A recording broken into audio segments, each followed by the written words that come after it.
जय हिंद दोस्तों, स्वागत है आपका आज की क्लास में। तो आज की टॉपिक है चुंबकीय द्विध्रुव आघूर्ण। चुंबकीय द्विध्रुव आघूर्ण, तो इसके बारे में पढ़ेंगे। तो आपका टाइम ज़्यादा ख़राब ना हो, ये वीडियो मुश्किल से 3-4 मिनट की होगी। अगर ये चीज़ मैं पहले से नहीं लिखता तो हो सकती थी ये सब लिखने में बहुत ज़्यादा टाइम वेस्ट होता। तो आप ऐसे में करेंगे क्या, नोट्स बनाना होगा। आप इसका, मैं एक और हो जाऊँगा, आप इसका स्क्रीनशॉट ले लेंगे, नोट्स बना लेंगे या वीडियो को रोक कर आप लिख लेंगे। बाकी इसको मैं बता देता हूँ ये है क्या।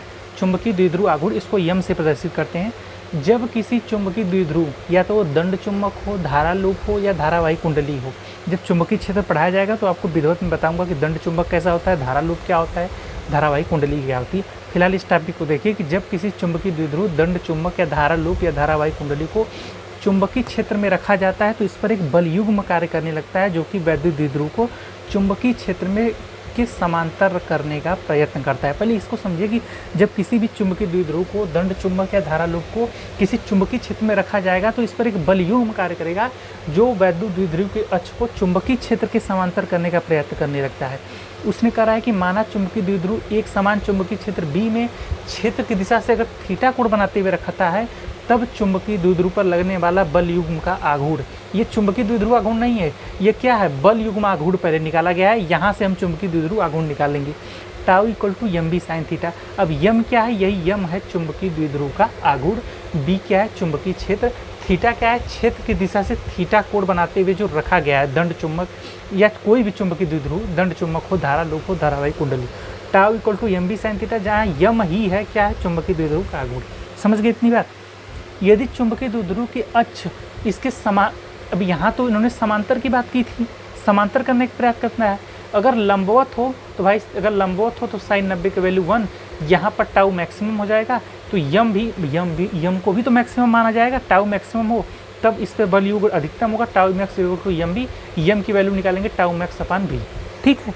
हाँ, यदि b इक्वल टू n हो तब यम इक्वल टू टाउ मैक्स होगा। अगर b इक्वल टू 1 कर दिया जाए, अगर चुंबकीय क्षेत्र को 1 कर दिया जाए, वही कह रहा है अगर b इक्वल टू 1 तो यम इक्वल टू टाउ मैक्सिमम।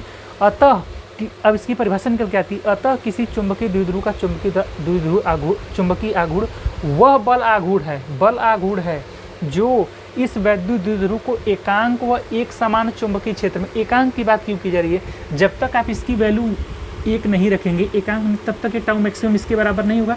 उसी चीज कर रहा है कि यम इक्वल टू टाउ मैक्स। अतः किसी चुंबकीय द्विध्रुव का चुंबकीय आघूर्ण वह बल आघूर्ण है जो, भाई इसकी वैल्यू 1 कर देंगे तो ये टाउ मैक्स ही तो यम है, इसी चीज को कर रहा है, वह बल आघूर्ण है जो एकांक चुंबकीय, देखिए कह रहा है ना, जो एकांक व एक समान चुंबकीय क्षेत्र में लंबवत रखने पर, लंबवत की बात क्यों कर रहा है, क्योंकि इसमें साइन थीटा एंगल भी है, तो साइन 90 की भी वैल्यू 1 करनी है, बी की भी वैल्यू 1 करनी है, तब टाउ मैक्सिमम यही बल आघूर्ण किसके बराबर हो जाएगा, चुंबकीय आघूर्ण के। इसी चीज़ को परिभाषा में लिखा गया है कि अतः किसी चुंबकीय द्विध्रुव का चुंबकीय आघूर्ण वह बल आघूर्ण है जो इस द्विध्रुव को एकांक व एक समान चुंबकीय क्षेत्र में क्षेत्र की दिशा के लंबवत रखने पर वैद्युत द्विध्रुव पर लगता है।